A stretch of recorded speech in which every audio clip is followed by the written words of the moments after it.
Okay, let's talk about domain and range. Basically, domain is going to be your x values. So if you're looking at coordinates, all you care about is just the x's. Range deals only with y values. So when you're working with range, once again, all you care about is just the y values. Here we have an ordered pair. So if I want to find the domain, I'm going to look at my x values. So notice here we have an x, we got it here, here, here, here, and here. So since I have just a list of points, what I'm going to do is when I make my domains, I'm going to do a little bracket, and then I'm going to find the farthest x to the left, and that's the one I'm going to start with. So I'm going to go out 1, 2, 3, 4, 5, 6, 7. So I have a -7. I have a -1, 2, 3, 4. I have a +1. I have a +1, 2, 3.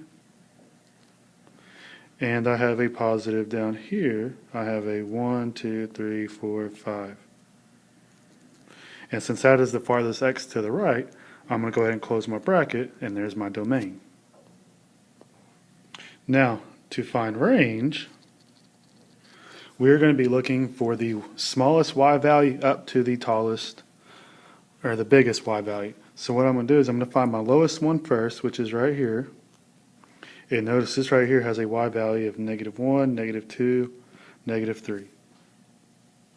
So even though it's the farthest to the right, it is still the lowest y value. The next lowest y value here is at -1. So remember, we're only looking at the y's. Notice here I have a tie where I have both of them that share y equals 2. Since it only happens once, all I got to do is just write the 2 down once. I don't have to keep listing it. And my tallest y value, because we're always going smallest to largest, and my tallest y value is, so here was 2, 3, 4, 5. And since I've listed all my y values in order from smallest to largest, there's my range. Now, your turn. Find the domain and range of the points below. Pause now so you don't see the answer.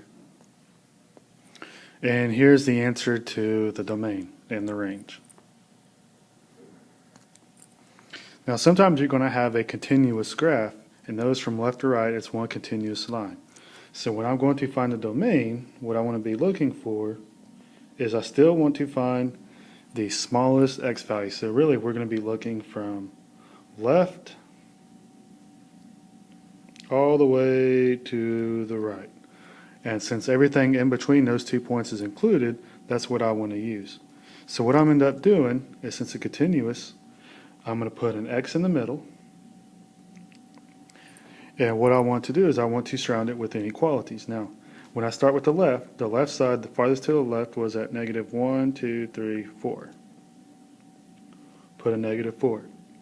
I want all the x's bigger than -4, but since it's a filled-in circle, I want it to be equal to. So this will be -4 less than or equal to x. And on the right side, I have a 1, 2, 3, 4, 5, 6, 7, 8. I have an 8. But since you have an open circle, we call that an open circle, then it's not included. So since 8 is going to be bigger than x, I want to make sure I'm eating the x, but I don't want to be equal.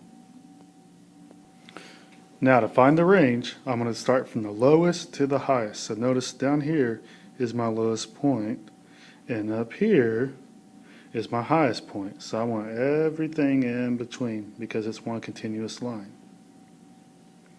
So if I count down, I go to -1, -2, -3, -4, -5, -6.